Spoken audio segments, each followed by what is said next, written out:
Armar la Trama, un programa de radio que busca recolectar voces, conectar voluntades. ATE Sociosanitario, Provincia de Buenos Aires. Conocer para reflexionar. Discutir para construir. Acercarnos para incidir. Otra salud es posible. Otro estado es necesario. Ocurre simplemente que me he vuelto inmortal. Los colectivos me respetan, se inclinan ante mí, me lamen los zapatos como perros falderos. Ocurre simplemente que no me muero más. No hay angina que valga, no hay tifus, ni cornisa, ni guerra, ni espingarda, ni cáncer, ni cuchillo, ni diluvio, ni fiebre de Junín, ni vigilantes. Estoy del otro lado, simplemente estoy del otro lado, de este lado, totalmente inmortal. Ando entre Olimpos, dioses, ambrosías, me río o estornudo o digo un chiste, y el tiempo crece, crece como una espuma loca. Qué bárbaro este asunto de ser así, inmortal, festejar nacimiento cada 5 minutos, ser 1.000.000 de pájaros, una atroz levadura. Qué escándalo, caramba, este enjambre de vida, esta plaga llamada con mi nombre, desmedida, creciente, totalmente inmortal. En la pluma de Humberto Constantini, Armar la Trama de hoy, desde ATE Provincia de Buenos Aires, dedicado a nuestro gran Germán Abdala, a 19 años de su fallecimiento. Dirigente de ATE, de la CTA, diputado nacional, supo expresar, él como casi ninguno, un pensamiento identificado con lo nacional, lo participativo y lo popular.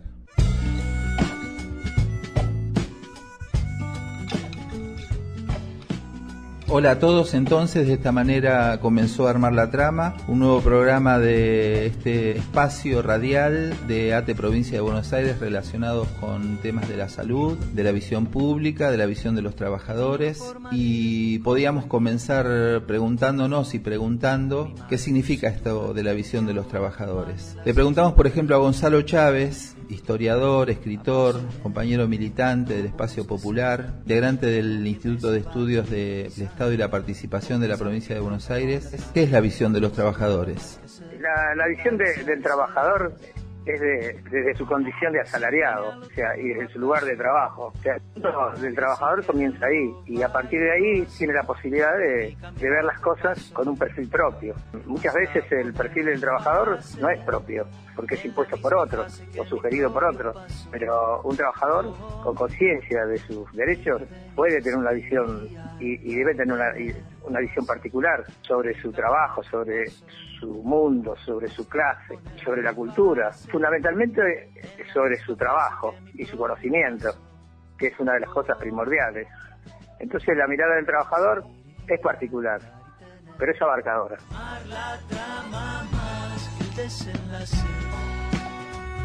También le consultamos a Jorge Sorda, sociólogo, docente de la Universidad de Buenos Aires, militante gremial. En mi opinión, el trabajador hoy está planteando una doble condición: no perder el poder adquisitivo del salario y a su vez sostener la mejora en sus condiciones laborales y procurar desde el punto de vista de su condición gremial ligarse a las condiciones internas en su lugar de trabajo, más allá de las estructuras burocráticas que no lo representan.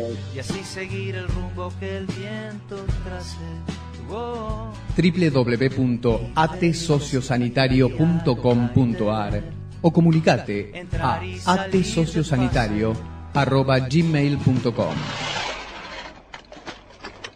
Me llamo Mario Borini, soy médico sanitarista, profesor titular de la Universidad de Buenos Aires entre el 2003 y el 2008 en salud pública. Y bueno, hoy me interesa comentarles algo respecto del tema de trasplantes, sobre la base del informe que el mismo INCUCAI, que es el organismo regulador de trasplantes, y lo notable es que se encuentran cuestiones que repiten problemas que se encuentran también en otras áreas de la salud. Uno generalmente sabe que en salud no hay una justa redistribución de los recursos y de las acciones, y uno se imaginaba tal vez que el trasplante se realiza con mucha idoneidad a nivel de los mejores indicadores que hay en los países más desarrollados del mundo en este tema. Así que la gente puede creer que el tecnicismo es tan elevado que hay una seguridad absoluta de que todo se hace con una corrección que no puede admitir ningún tipo de crítica.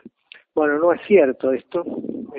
Trasplantes se produce una grave inequidad, porque si bien la gente se concentra en las grandes ciudades, el personal de salud lo hace todavía aún más.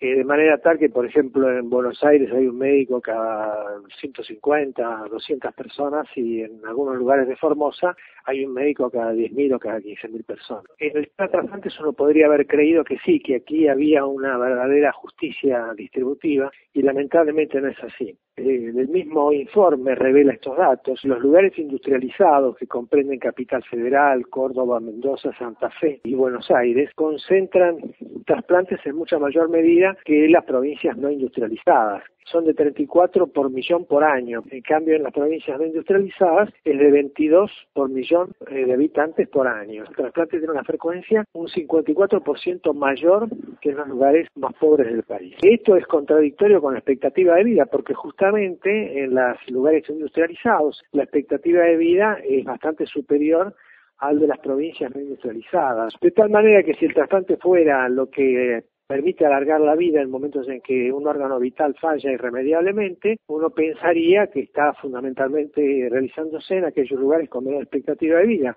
Los donantes que donan órganos, tejidos, en un 80%, provienen fundamentalmente del hospital público.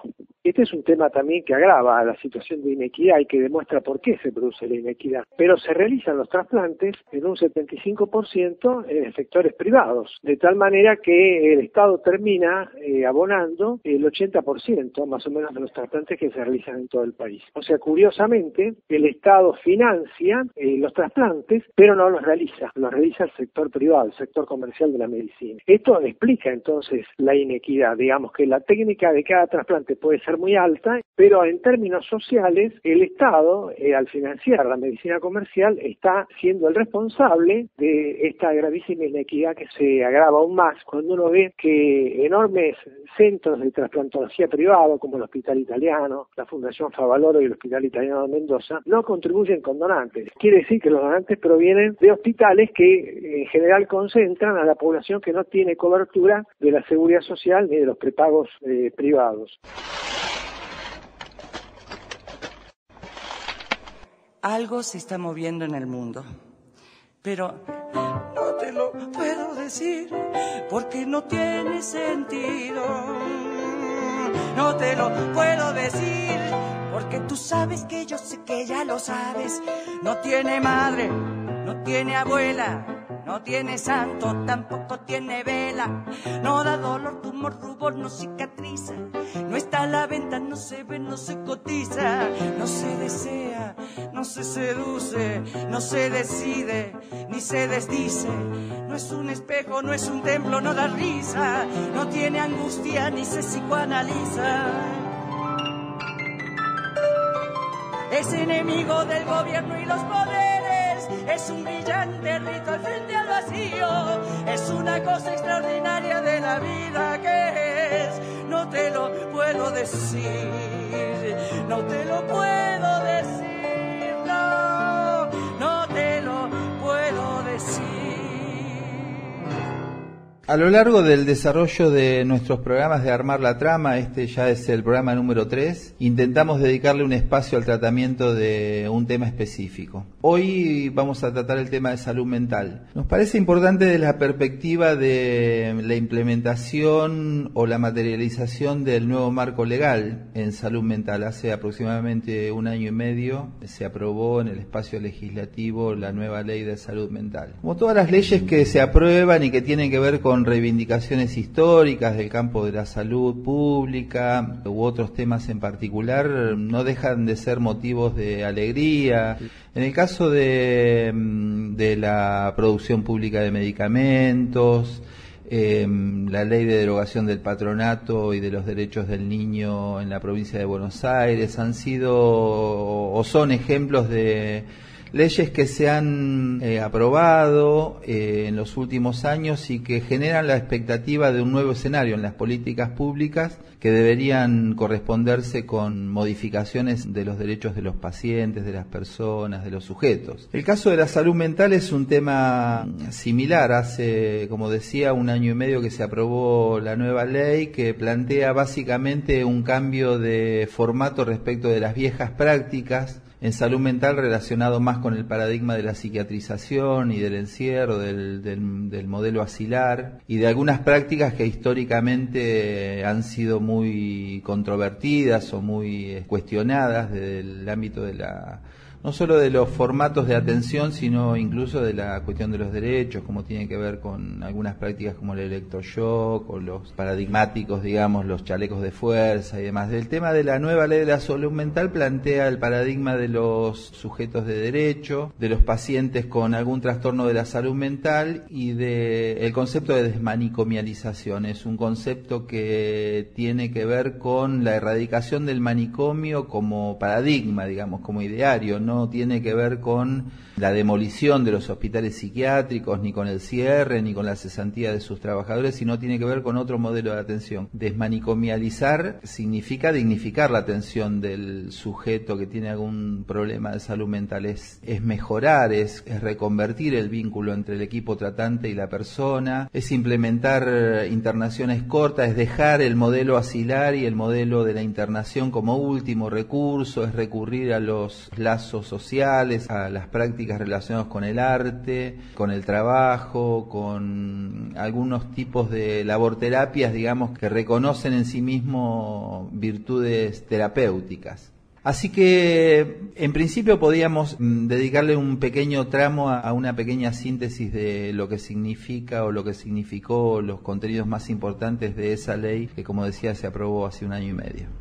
Hace un tiempo hubo un informe previo a la ley de salud mental, un informe muy importante del CELS, hubo fallos de la Corte que denunciaban la violación a los derechos humanos en los institutos psiquiátricos, pero lo que la ley viene a decir y lo que nosotros venimos a plantear también es que el mal funcionamiento de los hospitales psiquiátricos o las aberraciones que pasan hacia adentro no son casuales, no son coyunturales, son estructurales. La lógica del manicomio siempre va a conducir a eso. No hay forma de que un manicomio funcione bien o respete los derechos humanos porque en principio hay un derecho humano que los manicomios por estructura ya no están respetando, que es el derecho a vivir en libertad. Podrá o no ser maltratado, podrá o no comer bien, podrá o no tener frío, cosas que por supuesto son aberraciones que se suman a la primera aberración, pero digo, en todo caso el grave problema de inicio de todos los manicomios es que son instituciones de exclusión y de encierro, y eso es lo que venimos a cuestionar, lo que en realidad la ley viene a cuestionar porque hay una historia en el mundo y en nuestro país también de una lucha en contra de ese tipo de perspectiva y vuelvo a decir, en ese sentido, las Madres de Plaza de Mayo son en nuestra historia actores muy importantes. La salud mental tiene que ver con los sectores, por un lado con los intereses de los laboratorios que necesitan la persistencia de una salud mental pensada más como un problema biomédico y por otro lado de algunos sectores de psiquiatras que han actuado corporativamente, que por suerte no han sido el conjunto de los psiquiatras, pero sí algunas organizaciones que evidentemente tienen intereses en que se mantenga el actual sistema y especialmente en el sector privado, digamos, donde las internaciones prolongadas son un gran negocio para algunas clínicas en detrimento de la calidad de vida de las personas que no requieren en salud mental internaciones prolongadas, requieren eventualmente en una crisis alguna internación mínima, pero la salud está en la comunidad, la salud está en la posibilidad de la inclusión social, no en el apartamiento o en la reclusión bajo la forma de una internación. Todo lo malo está puesto en ellos y como es cierto, están del otro lado de los muros, nos quedamos con nuestros prejuicios y no nos desentendemos de lo que pasa allí y además nos quedamos tranquilos pensando que lo malo y lo peligroso está excluido. Es absolutamente falso. Por eso es importante que la sociedad empiece a comprometerse, que los medios de comunicación empiecen, como están haciendo ustedes y como han hecho otros medios, a tomar el tema, a ver qué pasa del otro lado de los muros, pero no solo a ver qué pasa del otro lado de los muros, sino también a ver qué pasa de este lado con personas usuarias de servicios de salud mental que están participando de otras experiencias de radio, experiencias de arte, experiencias laborales, de tratamientos ambulatorios, y ver cómo la verdad que hay muchísimas otras herramientas y posibilidades mucho más efectivas y más humanas para tratar los problemas de salud mental. Escuchábamos en este audio sintético la voz de Leonardo Gorbax, uno de los autores de la ley. El cuestionamiento acá es ver en qué cosas se han modificado desde la implementación de la ley, para de alguna manera confrontar o poner sobre problema cuál es la implementación efectiva de esas leyes que generan alguna suerte de entusiasmo en quienes desde hace tiempo venimos en distintas temáticas reclamando por algunas cuestiones. Y entonces tuvimos la idea de ir al encuentro de algunas prácticas, de algunos grupos de trabajo que podrían encarnar, digamos, la visión de la desmanicomialización y ver cuál es su realidad actual desde el punto de vista institucional, desde el punto de vista del apoyo y desde el punto de vista del financiamiento. A nadie se le escapa el conocimiento público, digamos, que tiene el Hospital Borda de la Ciudad de Buenos Aires, un hospital que ya tiene más de 150 años de existencia, que ha sido una especie de paradigma, de faro, digamos, en la atención de pacientes con trastornos de la salud mental en la República Argentina. Y tampoco a nadie o a pocos se le escapa de la visión la existencia de la radio de la Colifata, gestionada por sus propios internos, con escaso o nulo apoyo institucional a lo largo de los años. Uno de sus mentores, uno de sus creadores, el psicólogo Alfredo Olivera, en el programa Reflejos que se emite por Canal Encuentro, contaba algo de esa experiencia. Trabajaba en esa época haciendo encuestas de política y viajaba mucho al interior. En uno de los viajes, yo ya estaba yendo a Cooperanza. En el viaje de regreso conozco una persona, Adrián Quiroga. Casualmente viajamos en un colectivo, nos ponemos a hablar, viniendo desde la provincia de San Luis, y él me cuenta que tenía un programa de radio y que en cada emisión le proponían a la audiencia el tratamiento de un tema en particular. En esa época no estaba en internet todavía, entonces la gente llamaba por teléfono. Yo le cuento que iba como voluntario a Cooperanza. Entonces él me dice, bueno, te invito al próximo programa de radio, que vengas vos como invitado, puedas contar tu experiencia en Cooperanza y ponemos como tema el tema de la locura y que los oyentes llamen. Cuando él me dice eso, a mí se me ocurre dos cosas muy simples pero interesantes. Uno, no ser yo, sino que sean ellos quienes hablen acerca de eso que dicen que son. Y dos, ¿por qué agotar la participación de ellos a una vez? Me bajé de ese colectivo en un estado de entusiasmo maravilloso, me fui al hospital el sábado, pedí permiso para reunirnos alrededor de una mesa, les conté lo mismo que te estoy contando a vos, y uno dijo, a mí el primer tema que me gustaría tratar es por qué la mujer es un bichito raro, y que ellos opinen después. El tema era hablar de la locura. Y otro dice, bueno, casa sin mujer, barco sin timón. Y otro dice, Dios le dio una piña al hombre, lo durmió y de allí sacó la costilla, entonces que no sean las tontitas, dice otro, que nos devuelvan la costilla. Y un tercero dice, por eso la mujer vive a costillas del hombre. El agregado o lo que se tuvo que ir construyendo muy de a poco es el hecho de aceptar que hay maneras de hablar el mundo o de ser hablados por el mundo que son diversas, que son diferentes, y que el valor no está en el diferente tampoco. Lo interesante en todo caso está en el encuentro de diferentes donde se produce entonces diferencia, y la diferencia puede operar como motor de producción cultural, y los medios creo que pueden jugar un papel interesante desde ese punto de vista. Se llamaba La columna de los internos del Borda, salía una vez por semana en la SOS de San Andrés. Llega la pregunta, ¿por qué no le ponen un nombre? La mesa empieza a discutir, ellos empiezan a discutir. 7, 8 nombres. Se agota. Yo digo, ¿quién quiere salir de corresponsal? ¿Qué es corresponsal? Es trasladar esta inquietud a algún otro lugar. Carlos Rial dice, yo salgo. Le enseño, play, rec, ta. Y él sale y pregunta, ¿qué nombre le pondrías? No a la columna del programa de radio, sino qué nombre le pondrías a nuestra radio. Por los pasillos y los jardines del Borda. Vuelve con una grabación que tenía cerca de 40 posibles nombres para la radio de los internos del Borda. Les pregunto, bueno, y ahora hay que elegir una. Votación, sorteo, hagamos el palito. Y uno, Pablito, un hombre muy mayor, dice, mándalo a la radio de nuevo y que lo voten los oyentes. Ese cassette viajó a la radio SOS de San Andrés, se emitió al aire los 40 posibles nombres para la radio de los internos del Borda y ninguno aludía a la locura, ninguno salvo la Colifata. Radio Espica, dijo uno, radio del Capitán Piluso, Westinghouse porque era la marca del grabador, Radio del Plata, Aspen 102, la Colifata. Empiezan a llamar por teléfono los oyentes y votan la Colifata. La Colifata nace en ese punto de encuentro con un otro y en ese punto de encuentro ese otro los vuelve a ubicar en el lugar de la locura.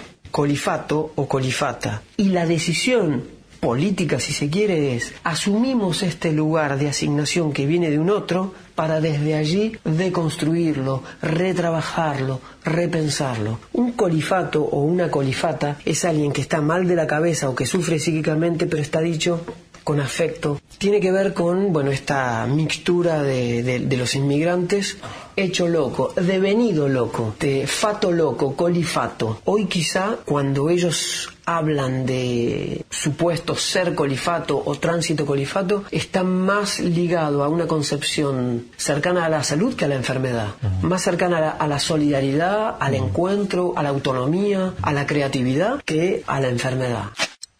A comienzos de este año en los terrenos del Hospital Borda se inició una especie de remodelación por parte del gobierno de la ciudad de Buenos Aires en el predio del mismo hospital. Conlleva algunas cuestiones de demolición, achique de sectores. Reconoce también en este proyecto del Hospital Borda y de su reconversión edilicia buena parte de ese hilo conductor. Falta de insumos, abandono del edificio, suciedad, tercerización de los servicios, precarización en general de la atención es lo que caracteriza este momento político institucional del Borda. Estas políticas de reducción ha llevado a que los trabajadores, como siempre, organizados en espacios democráticos, en asambleas, se hayan proclamado en contra de esta y otras reformas del sistema público en la ciudad de Buenos Aires. Sin embargo, el gobierno de la ciudad, a través de la intervención del hospital y en complicidad con la dirección de los funcionarios de turno, siguen adelante con el plan de obra, desoyendo la voluntad de los trabajadores y de la comunidad en general.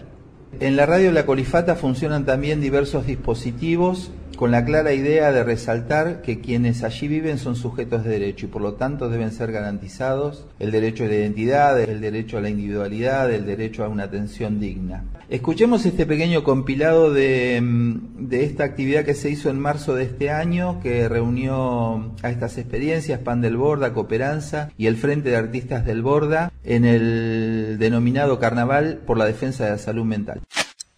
Como prioridad ahora nosotros lo que pedimos es un espacio físico que esté en condiciones, que aunque sea tenga electricidad y agua para poder llevar a cabo la funcionalidad del taller. Trabajamos con alrededor de 15 pacientes que están acá internados en el hospital y la idea es seguir funcionando como dispositivo porque consideramos que el trabajo que venimos realizando hace 11 años a ellos los ayuda tanto económicamente porque ellos cobran un sueldo a través del trabajo que hacen en la panadería, que es se hacen productos de panificación. Bueno, también con el tema del gas, también nos vimos afectados hace un año que estamos sin gas y ahora tuvimos que suplantar nuestra producción por cosas más rápidas y cuestiones más agilizadas, pero la producción se modificó también por esta problemática del gas y un poco es el taller en sí lo que hace es rehabilitar y un poco también contener, darles un espacio donde los pacientes puedan salir un poco de esta institución de encierro y manicomial que muchas veces lo que hace es aplacar la subjetividad de los compañeros que están internados. Vamos a hacer temblar el Borda. Bien ahí. Bueno. ¿Quieren ir? Hola, buenas tardes. Yo soy Claudia Alejandro o María Maquinistián, conductora de un espacio en Radio La Colifata. Tengo el agrado de conocerlos. Es una radio sin fines de lucro, no tiene sponsor. Nosotros somos reinsertados en la sociedad, en mi caso, y entonces como gratitud yo no falto nunca a la radio. Gracias a la radio tengo un cable de escape. Contame bien qué es lo que funciona acá, cómo es el trabajo de ustedes. Lo que funciona acá es el Frente de Artistas del Borda. Estamos haciendo una cuestión con Cooperanza, con Pan del Borda y con la Colifata. Estamos los 4 grupos juntos porque ya hace rato que venimos funcionando como Borda de Movimiento. Borda de Movimiento sería una agrupación que convoca estos 4 colectivos y que estamos en el trabajo que hacemos dentro del Borda. Por eso es Borda de Movimiento, ¿no? La postura es sí al hospital público, no al manicomio. Esa es desde las distintas prácticas que cada uno de nosotros tenemos, la consigna es esa. Queremos que haya un hospital público para atención digna a todas las personas, no un manicomio donde las personas son depositadas simplemente. Armar la trama.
Gestión de políticas sociosanitarias. Convenio ATE Ministerio de Salud.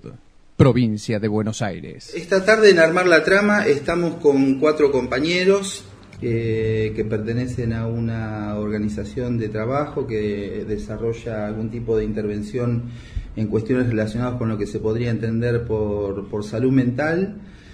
Estamos con ganas de empezar a desandar los conceptos que están circulando respecto de psiquiatría, enfermedad mental, sufrimiento mental, manicomialización, modelos asilares, de alguna manera para encontrarnos con gente que esté haciendo otras cosas desde otras perspectivas. Así que yo le doy la bienvenida en nombre de Armar la Trama y si les parece se podrían presentar y así empezamos con la charla. Mi nombre es Hipólito Demo. Soy licenciado en Psicología en la Universidad de La Plata y bueno, miembro de la cooperativa artesana. Buenísimo. Mi nombre es Guido Solier, también soy psicólogo recibido de la Universidad Nacional de La Plata. Actualmente estoy trabajando en la cooperativa y también en la Subsecretaría de Atención a las Adicciones. Me desempeño como psicólogo también. Empleado del Estado. Empleado del Estado provincial. Bueno, gracias por la invitación. Mi nombre es Juan Pablo Banfi. Soy acompañante terapéutico y estudiante de psicología de la UNLP y también desarrollo talleres en lo que es el Hospital Alejandro Korl de Mecho Romero. Ajá. Bueno, ¿qué tal? Mi nombre es Noelia Damias, soy licenciada en psicología, recibida acá de La Plata, de la Universidad Nacional y bueno, actualmente trabajando en la cooperativa. Fenómeno. Y cuando hablamos de cooperativa estamos hablando exactamente de... Hace 1 año y 3 meses nosotros nos venimos juntando un grupo de personas en el cual tenía una cierta incertidumbre laboral y también una preocupación por el estado situacional hoy de la salud mental y de cómo se está mirando la psicología más que nada en ese sentido, y también por una cuestión de una organización diferente a la cual está instituida hoy en día. Entonces lo que quisimos hacer es buscar algún modelo alternativo para encarar el trabajo de una forma más horizontal y más representativa de la salud. En ese sentido nos empezamos a reunir el 2 de abril del año pasado, fuimos variando en relación al grupo de gente, pero más que nada con esta idea de conformar una cooperativa en salud, que lo que implica es poder ver de otra forma, ¿no?, la idea de promover no solamente la cuestión asistencial, sino promover salud, hacer cuestiones de promoción y prevención también, y poder ver si se puede ir aplicando algunas formas o herramientas nuevas, denegadas también por cierta parte institucional de la facultad. Entonces queremos reflotar alguna parte de la historia en el cual nos brinda experiencia que nosotros queremos reactualizar y ver si se puede poner a funcionar de cierta forma que nosotros pensamos que es saludable, ¿no? Hay otros aparte de ustedes 4, digamos, es un grupo más amplio, digamos. Sí.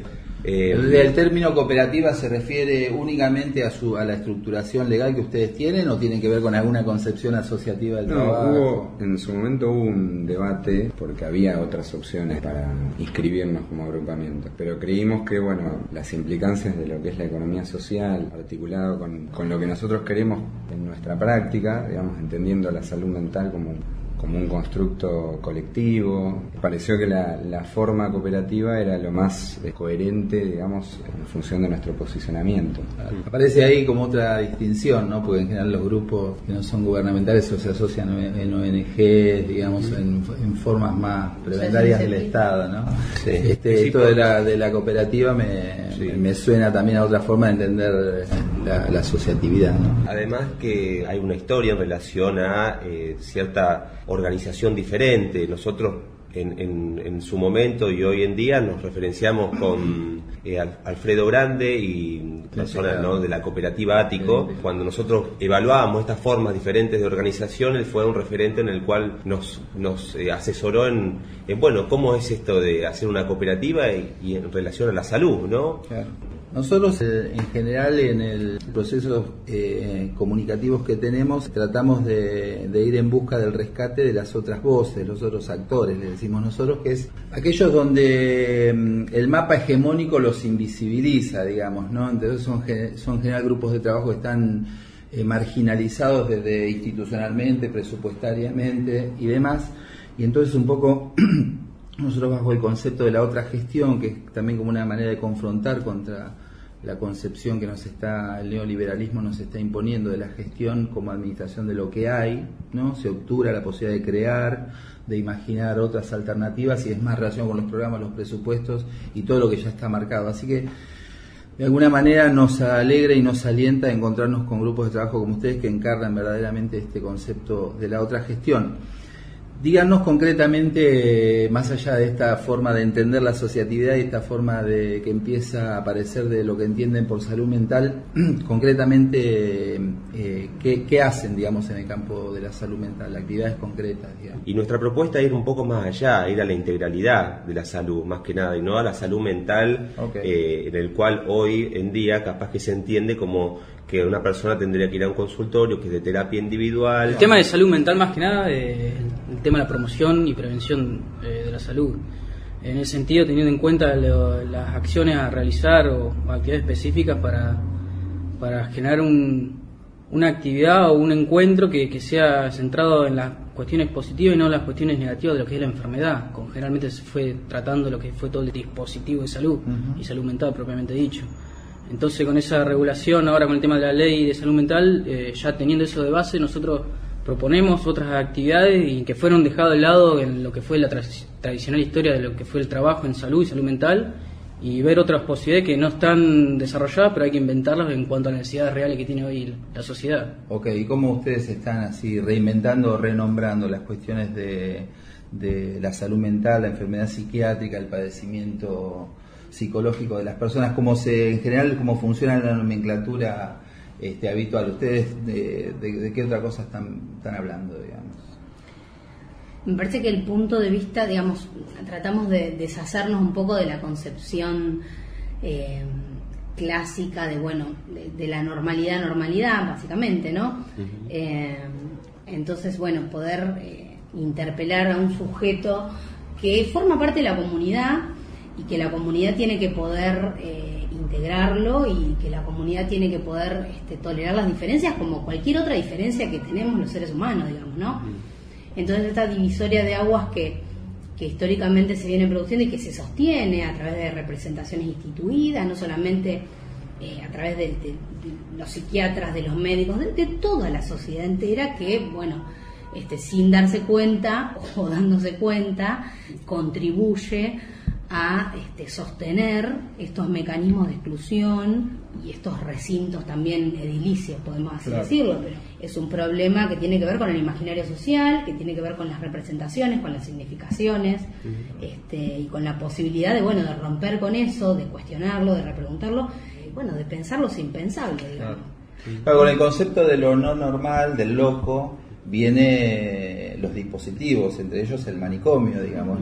La desmanicomialización parece que tuviese que ver con otra forma de entender esos rótulos de normalidad y no normalidad y anormalidad. La cuestión de normalidad responde generalmente a intereses de la cultura hegemónica por cuestión de controlar algunas cuestiones y otras cosas apartarla. Tradicionalmente y históricamente, desde que se crearon los manicomios, fueron espacios para ocultar personas o correr a esas personas que la sociedad no incluía, o no los aceptaba, o no los veía, o no les daba un lugar, o un montón de posibilidades, y los manicomios u hospitales psiquiátricos fueron depósitos, después fueron con el supuesto de ser tratados encerrados con una cuestión terapéutica que nunca se dio en totalidad, por esa cuestión de tener solo la parte biológica y centrado en la medicalización, en cuestiones orgánicas y no ver a la persona como un todo y de múltiples dimensiones. Y ahí se fue desarrollando lo que es el dispositivo tradicional de atención de salud, mejor dicho, de enfermedad en espacios de encierro. Y hoy estamos en una época de cambio en base a todo eso, de nomenclaturas, de dispositivos, conceptos, forma de trabajo, concepciones. ¿Y qué grado de pregnancia tiene cómo la gente lo toma, los estudiantes de carreras relacionadas con la salud mental, la política pública, los debates de profesionales de la salud mental? ¿El concepto de desmanicomialización es un concepto preponderante o es minoritario? La mayoría adhieren al concepto de la locura y del aislamiento. Lo que pasa es que es un concepto amplio y que excede lo institucional. Muchas veces se piensa que la salud pública es salud para pobres o psicología comunitaria para gente que trabaja en el margen. Y esas concepciones se trabajaron acá en Argentina y en otras partes del mundo, pero fueron borrados de lo que son los hospicios académicos. Y en ese sentido se toma como un punto de salida, pero en realidad un punto de llegada de una lucha histórica que fue borrada y hoy por hoy es el punto de salida teniendo en cuenta la ley. Digamos, volviendo un poquito para atrás, la pregunta en lo académico es dificultosa, no es algo que no hemos hablado de esto nosotros cuando estudiamos, ¿no? Y por otro lado me acordaba que el Congreso de Salud Mental de las Madres, que tiene ya cuántos años, como 8, sí, 9, no me acuerdo, es un espacio en el que se ha puesto en ebullición un montón de estos temas, un montón de gente que ha laburado muchos años, que es Galende, un montón de personas con un recorrido importante, así que ese es un foco en donde se ha podido empezar a pensar eso. Y hoy, ¿cuál es la epidemiología de la salud mental hoy? ¿El padecimiento, la angustia, qué es lo que ustedes ven en la práctica cotidiana? Las adicciones, yo creo que las adicciones a muchas cosas, ¿no? A los objetos también, por ejemplo. Claro. No, es plural, o sea, tenés, según de dónde te pares, en diferentes sectores se dan diferentes problemáticas también, o a veces atraviesan a los sectores las problemáticas. No sé si es de qué se enferma, sino de dónde está sufriendo la persona, ¿no? Empecemos desde los niños para adelante, ¿no? La situación actual de la niñez es paupérrima, o sea, no hay servicios, no hay dispositivos que se hagan cargo de las problemáticas de los chicos. Eso lo vemos hoy centralmente. Hoy en día esta cuestión está muy latente en la sociedad. Vemos que los dispositivos están desbordados, tanto provinciales como nacionales y municipales en relación a eso. Entonces no se le está dando un tratamiento tampoco a esa esfera. Se está siempre como operando en la urgencia. Entonces yo creo que también esa es una cuestión, no se está promoviendo salud, se está atendiendo la urgencia. La calidad o la forma de vida hace a las problemáticas de los chicos. Se los convenia siempre con comunidades terapéuticas conveniadas, se los manda a otro lado, pero no hay un dispositivo que diga ¿qué hacemos con este chico que tiene tal problema? Como para ir cerrando, si uno imagina el viejo modelo de la práctica en salud mental, imagina el psiquiatra dentro de un manicomio, guardapolvo blanco, píldora en mano y electroshock en la otra, digamos, ¿no? En el caso de la gente que como ustedes trabaja el otro modelo, el de la desmanicomialización, ¿cuáles son los dispositivos de trabajo? Se han hecho experiencias pilotos y experiencias concretas, como la de Raúl Camino en Colonia Federal, la del Centro Piloto de Lanús.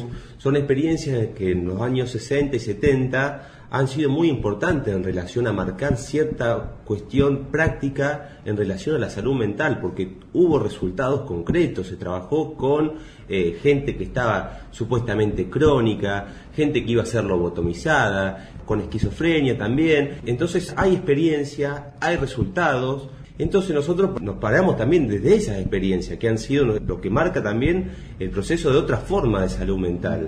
Entonces en ese sentido lo que vemos es que las herramientas están, hay otras que hay que construir, pero lo cierto es que otra salud mental es posible. Eso sí, eso estamos convencidos. Lo que pasa es que tiene que haber de diferentes sectores de la sociedad misma, esto tiene que ir trabajándose, más que nada con el prejuicio, con la cuestión de la información, qué función cumplen, en qué estado están esos hospicios o los diferentes lugares, porque convengamos que desmanicomializar, que la persona salga de la institución y que no tenga otro lugar afuera en el cual él pueda hacer su vida habitual, que es trabajar, tener un lugar para vivir, cuestiones básicas que son constitucionales, la misma ley lo está planteando. Guarda con que el Estado se corra también de su función que tiene. Nos está formando gente en pos de un cambio radical. Hay pocas experiencias, volvamos a esas experiencias, veamos cómo se hicieron, cuáles fueron las falencias, cuáles fueron la importancia, qué nos sirve de eso y qué podemos hacer hoy en día para instalar estas cuestiones.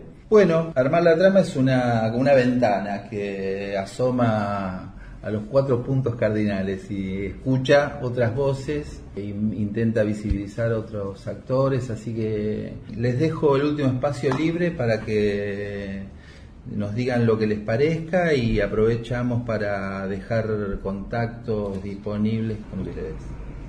Ya muy agradecido por la invitación. A nosotros como grupo de trabajo, como cooperativa, nos parece muy importante que se abran estos espacios, porque es esto de lo que hablábamos un poco, de que se haga circular o se difunda otro tipo también de experiencia o de querer hacer algo diferente, ¿no? Entonces para nosotros es importante tener estos espacios y bueno, yo me he sentido muy cómodo, les agradezco también. Bueno. Sí, yo muy contento también de la invitación, muy cómodo, y también ayuda un montón esto a lo que es el cambio de mirada, de perspectiva y del imaginario, porque teniendo la salud o la enfermedad como multidimensional es interdisciplinario, intersectorial, intertodo, así que esto ayuda de a poco a generar un cambio entre todos los que estamos intentando hacer algo.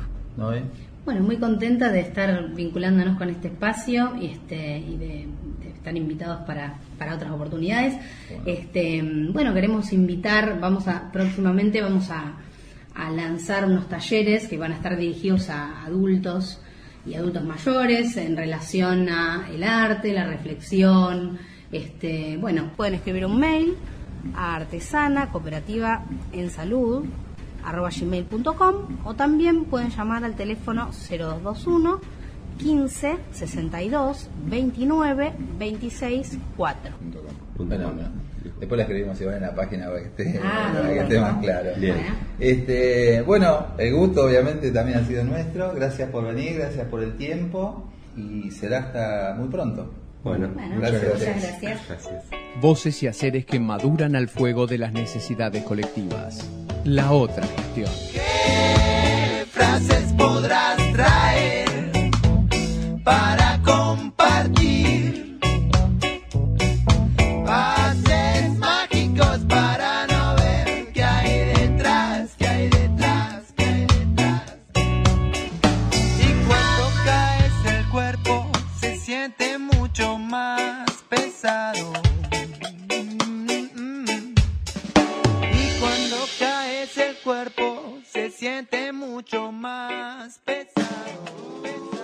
En junio de este año, el equipo de ATE Provincia de Buenos Aires, que motoriza la muestra itinerante Volver a Carrillo, fue invitada a la provincia de Córdoba. En una de esas ocasiones, en Río Cuarto, tuvimos la posibilidad de conocer un trabajo muy interesante que nos pareció importante mostrar acá, de Gabriel Rigueto, un psicólogo que hizo una experiencia sobre una relocalización de una comunidad del barrio Padre Mujica de Río Cuarto. Habiendo tomado contacto con este trabajo, que nos pareció de mucha importancia y de mucho rigor metodológico y científico, nos comunicamos en una entrevista telefónica con él, quien nos contaba de esta manera el proyecto.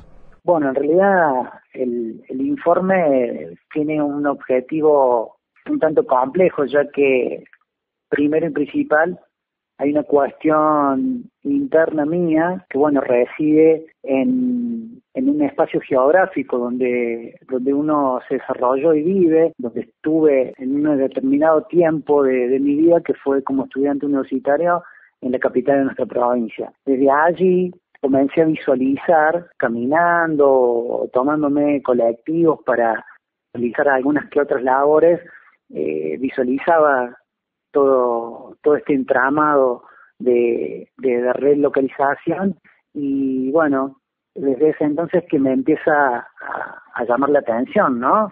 Siendo yo muy joven y sin todavía ninguna experiencia en torno a lo formativo, pero en mí ya comenzó a existir desde ese entonces un interés particular, ¿no?, en torno a lo que es realizar grandes viviendas y relocalizar masivamente a varias familias. Eso por un lado. Y por otro lado, uno, en relación a su proceso de formación y a sus estudios y a su constante capacitación, fue que en el año 2010 decidí presentarme en la Comisión Nacional de Salud Investiga y formular esta propuesta de investigación, bueno, que me llevó todo un año y mes, en lo cual, bueno, me propongo porque en realidad todavía esto, al ser tan complejo, no tiene nada cerrado, sino más bien queda abierto para nuevos hallazgos, para nuevas formulaciones, que tanto yo como otros colegas o otros actores sociales en relación a la salud pueden seguir indagando. En sí, lo que yo me propongo como objetivo general en lo que respecta a relocalización es identificar y analizar el impacto psicosocial y la incidencia en los procesos de salud y enfermedad de los vecinos integrantes del barrio de Padre Carlos Mujica de la ciudad de Río Cuarto. El trabajo de campo hasta el día de hoy lo sostengo porque hace 4 años que yo soy parte del Programa Nacional Médico Comunitarios, lo cual a mí esa práctica me dio pie para en un centro periférico que le denominamos acá en la ciudad de Río Cuarto, que es un dispensario, a cercanías de la comunidad barrio del Padre Carlos Mujica, o sea, a cercanías de la comunidad relocalizada.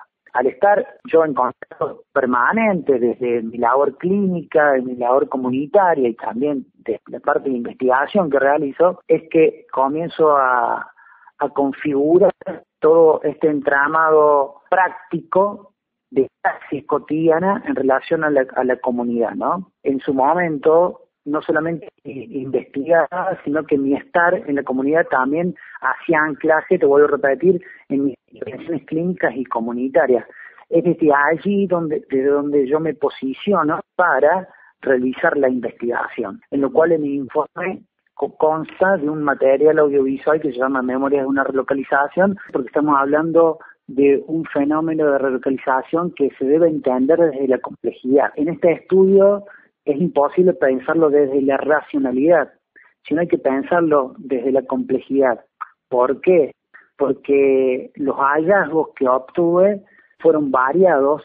Voy a nombrar los principales hallazgos que denotaron dónde hace incidencia estas relocalizaciones, que trascienden a estudios netamente reduccionistas. ¿Por qué lo digo? Porque, por ejemplo, lo que denotó el informe a modo de hallazgo es que las patologías, las enfermedades existentes en la población fueron agudas, se puede decir de alguna forma, en los adultos mayores, ¿no? O sea que la relocalización, la comunidad relocalizada, que tuvieron mayoritariamente impacto en los adultos mayores. ¿Viejos los qué?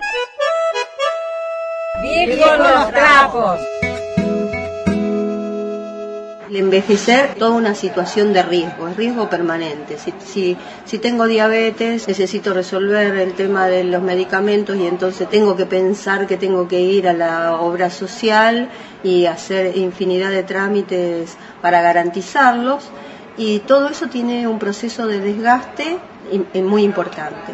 Por otro lado, la sociedad no asume a la vejez como experiencia o como una situación privilegiada de acumulación de conocimientos empíricos, pueden ser, pero de conocimientos al fin. Para mí la expectativa es que sumemos valores a la sociedad desde los saberes de nuestros viejos y podamos garantizar esta expectativa de vida que se abre en todo el mundo, que sea digna de ser vivida.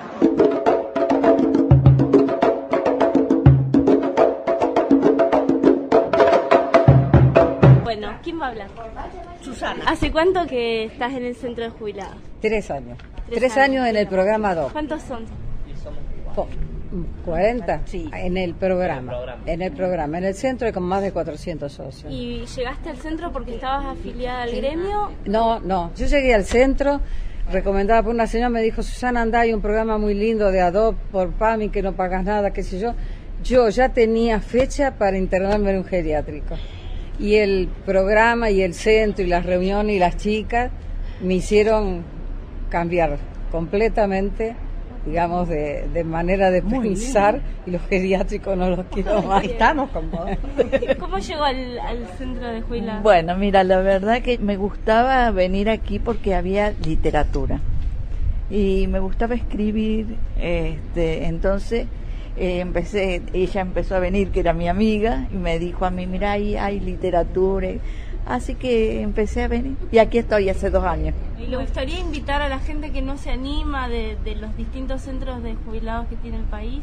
Sí, lógicamente, porque sobre todo en esta edad en que uno se empieza a quedar un poco solo, a aislarse un poco, es lo mejor, porque vos tenés trato con otra gente, empezás a salir, te entusiasma cada cosa. Me parece que quedarse en la casa no está bueno, quedarse solo. Por más que uno tenga hijos, pero cada uno tiene su vida, y yo vengo todos los lunes aquí, me encanta. O sea, vengo a hacer lo que me gusta.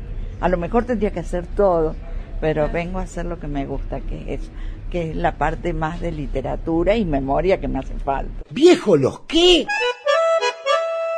¡Viejos los trapos!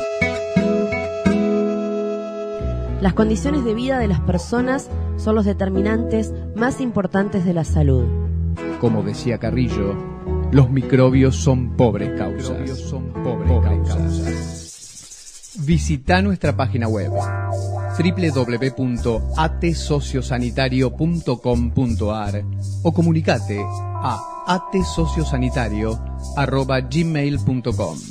Desde hace algunos años, ATE Provincia de Buenos Aires tiene un convenio con el Ministerio de Salud de la provincia, actividades de formación en salud pública. Hace 4 años que en el marco de ese convenio se vienen desarrollando las carreras de enfermería en algunos lugares como son Esteban Echeverría, La Plata, La Matanza, Quilmes, San Nicolás. Y en el mismo marco de convenio se vienen desarrollando también desde hace 3 años actividades de formación en salud pública dirigido a trabajadores, proyecto que se denomina Gestión de Políticas Sociosanitarias. Y este año, como todos los años, aproximadamente a esta altura del año, se inician las actividades que tienen que ver con charlas, talleres, encuentros de formación donde se toman temas de actualidad relacionados con la salud pública y dirigido específicamente a trabajadores del sector. Con motivo del inicio 2012 del ciclo de actividades en gestión de políticas sociosanitarias, nos entrevistamos con Daniela García.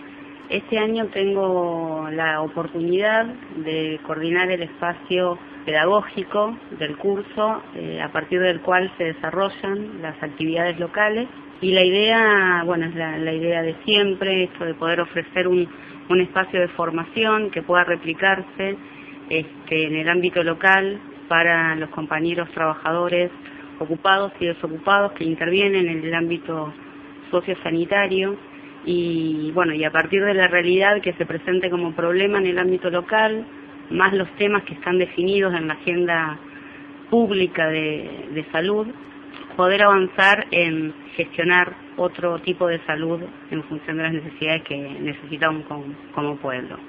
Este año el convenio está trabajando en distintas sedes locales. Empezamos a formar actividades continuando como el año pasado en Bahía Blanca. Se suma una nueva localidad para el inicio de actividades que es Junín, Azul. Continuamos trabajando con La Matanza, con lo que es Región La Plata.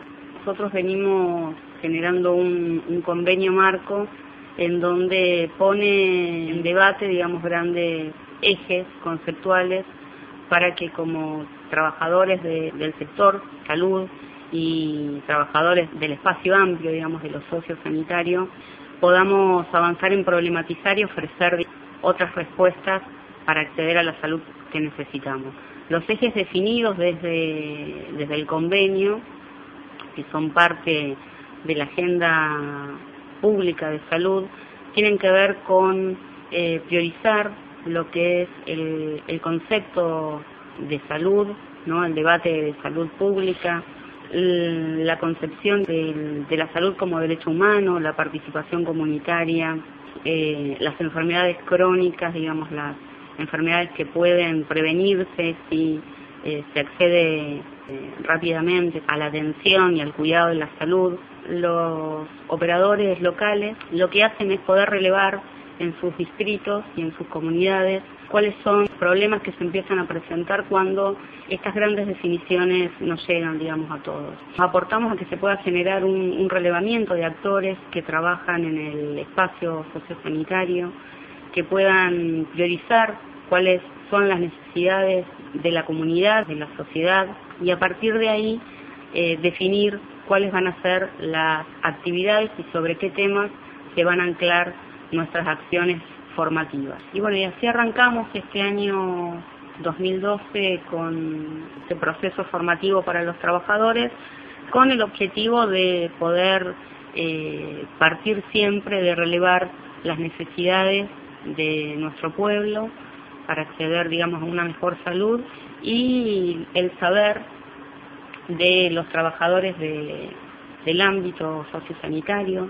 del sector de salud, poniendo un poco, digamos, y problematizando bastante quiénes son los que pueden construir el saber.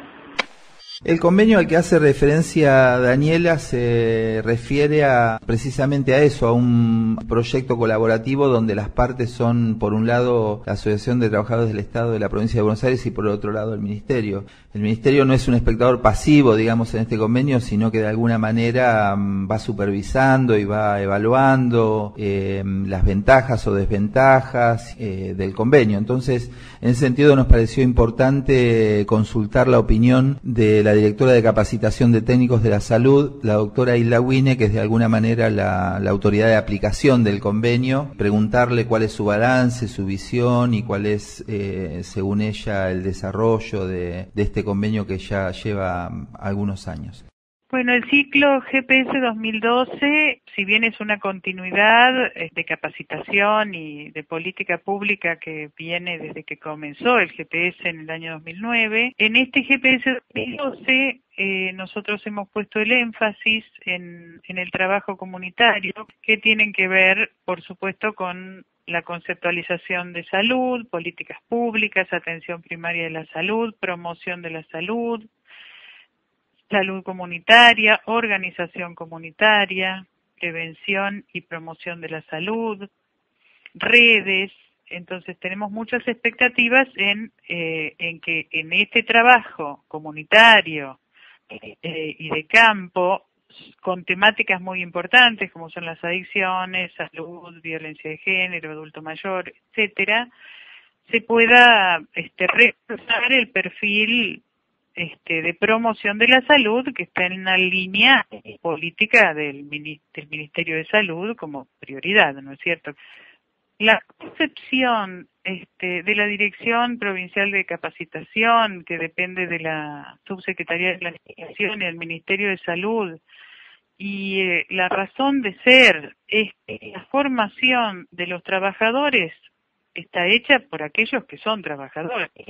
Los docentes son trabajadores del sistema de salud, se han formado como docentes en salud y es por aprendizaje de sus prácticas que pueden a su vez, desde una concepción de educación en la salud, construir la praxis junto con aquellos que están como alumnos en este momento, pero de los cuales también se aprende por toda su trayectoria en territorio.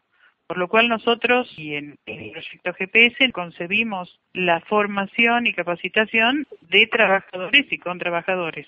Por ejemplo, del programa de radio o de la plataforma virtual.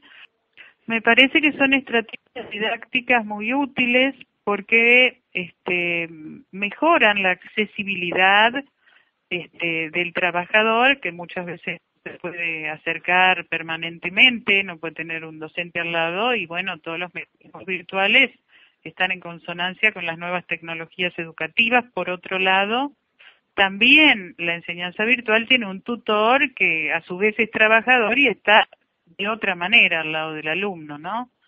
A su vez, el programa de radio, bueno, el tema de la comunicación es fundamental y esencial para el trabajador de salud y para acercarse a la comunidad que necesita tener los trabajadores de salud cerca y para trabajar con la comunidad. Y la muestra Volver a Carrillo, bueno, me parece una estrategia extraordinaria también para valorar, porque esa muestra subyace una ideología y una política pública que nació con Carrillo, que es el padre de la medicina social y que fue el primero que habló de promoción de la salud, que hizo un extraordinario programa nacional de salud, que fue hecho en la misma época en que nuestra Escuela de Sanidad, en el mismo año 47 en que nuestra Escuela de Sanidad fue fundada. O sea que me parece que esta muestra, Volver a Carrillo, además por su carácter itinerante, pone al alcance de todos los trabajadores materiales bibliográficos, bueno, y otros materiales